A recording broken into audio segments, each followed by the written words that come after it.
अच्छा, हम लोग ने अभी क्या करना है, डायलिटेशन एंड क्यूरेटाज की इंस्ट्रूमेंट्स और स्टेप्स करने हैं, ठीक है। नंबर 1 हम लोगों ने जो प्रोसीजर आप लोगों ने अभी विटनेस किया, आप लोगों ने मुझे स्टेप्स बताते जाने, मैंने इंस्ट्रूमेंट साइड पे रखते जाने हैं, सिंपल।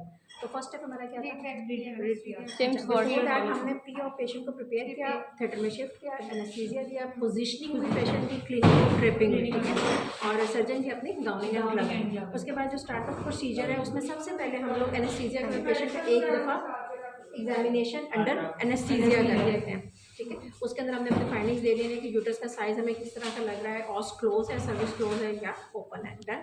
उसके बाद फिर हमने क्या किया, फर्स्ट हमने क्या चीज़ यूज़ की थी, स्पेक्ट्रम को यूज़ किया, पोस्टीरियर वॉल को रिट्रैक्ट करने के लिए, रिट्रैक्ट पोस्टीरियर वजाइनल वॉल, सही। उसके बाद नंबर 2 वॉल से anterior lip hold, we hold the anterior lip of the cervix, anterior lip of cervix with Valsalva. Then Hager dilated, no. Then we measure the size of the uterus with the uterine sound. और ये sound हमें दो चीज़ें बता रहा है, एक size बता रहा है, दूसरा वर्जन बता रहा है। Either the uterus is anteverted or retroverted. कैसे पता चलेगा, ये चीज़ उसका कर्व जो है हमने इंसर्ट करने पे जब उसके अंदर, तो फिर अगर उस एंटीवर्टेड होगा फिर तो सिंपली यूँ चला जाएगा, ठीक है। और अगर रिट्रोवर्टेड होगा तो फिर यहाँ से रेजिस्टेंस होगी और ऑटोमेटिकली ये रोटेट करके बैकवर्ड डायरेक्शन में चला जाएगा, तो आपको पता चल जाएगा ये रिट्रोवर्टेड है। और इससे हमें पता चल गया साइज हमारे आज के यूट्रस का साइज कितना था, 8 सेंटीमीटर अबाउट, ठीक है। उसके बाद फिर हमने जितने भी इंस्ट्रूमेंट्स इंसर्ट करने हैं वो उसके अकॉर्डिंग करने हैं जो हमारी साइज है।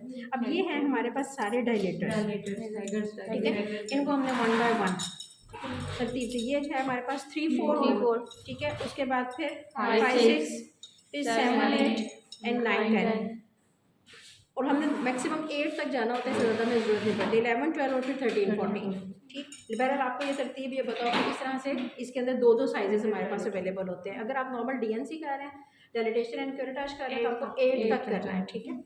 उसके बाद फिर हमने क्या नेक्स्ट स्टेप करना है, हमने उसको स्पंज होल्डिंग फोर्सेप्स से इवैक्यूएट करना है यूट्राइन कैविटी को। अगर कोई टिश्यू है, कोई पॉलिप है, कोई चीज़ है, तो वो हमारी इसमें आ जाती है। जेंटली आप इसे इवैक्यूएट कर लेंगे। उसके बाद फिर हमने क्यूरेट करना है। क्यूरेट करने के लिए आपको पता है ये ब्लंट एज है और फिर यहाँ पर शार्प एज है, ठीक है। पहले आप ब्लंट से कर लेते हैं और उसके बाद फिर शार्प से करना आपने किस तरह से है, जो साइज़ आपने मेजर किया हुआ है उसी के अकॉर्डिंग, ठीक है। कॉम्प्लिकेशन क्या हो सकती है, ये स्मॉल साइज़ है, ये लार्ज साइज़ है, यूट्राइन परफोरेशन हो सकती है, उसको अवॉइड करने के लिए इसीलिए हमने ये साइज़ मेजर किया है, उसी के अकॉर्डिंग फिर हमने अपने इंस्ट्रूमेंट्स इंसर्ट करने हैं। नंबर 2 हमारा क्या है कि हमने वर्जन हमें पता है। नंबर 3 हमारी प्री ऑफ प्रेपरेशन है कि हमने सर्वाइकल राइपनिंग की हुई है, उसकी वजह से भी वो थोड़ी सी डैमेज जो है वो सर्विक्स को अवॉइड होता है। और थर्ड नंबर पे ये है कि जब आप प्रोसीजर कर रहे हैं तो अपना एक हाथ आप यूट्रस के ऊपर रखेंगे, यानी कि सुप्राप्यूबिक आपने रखा होगा टू फील योर इंस्ट्रूमेंट्स, ठीक है। अगर आपकी लॉस ऑफ रेजिस्टेंस हो जाती है, इसका मतलब है कि you have perforated the uterus, ठीक है। और नंबर 2 क्या है कि हमें ये कैसे पता चलेगा कि यूट्राइन कैविटी प्रॉपर्ली इवैक्यूएट हो गई है। अगर आप किसी की मिसकैरेज के अंदर डीएनसी कर रहे हैं तो उसके क्या साइंस हैं, ब्लीडिंग नहीं होगी, कुछ बबल्स आना शुरू हो जाते हैं। नंबर 3 ग्रिटिंग सेंसेशन आती है। जब आप उसको क्यूरेट कर रहे होते हैं ना ऐसे, तो आपको पता चलता है कि हाँ ग्रिटिंग सेंसेशन है, यहाँ पर कोई सॉफ्ट टिश्यू अब नहीं रहा, सही। तो ये 3 चीज़ें हैं। बाकी ये जो हम लोगों ने सैंपल लिया है उसको फिर आपने इसी तरह से नॉर्मल सलाइन में इंसर्ट करना है और फिर आपने उसको थोड़ा सा फॉर्मलिन इसके अंदर डाल के आपने ये बहुत इंपॉर्टेंट स्टेप है, आपने उसको लेबल करना है। Greeting sensation, bubbling and third one loss of bleeding, bleeding नहीं होगी ना, पहले हो रही थी जैसे, उसके बाद फिर स्टॉप होगी आपकी, सही। डन।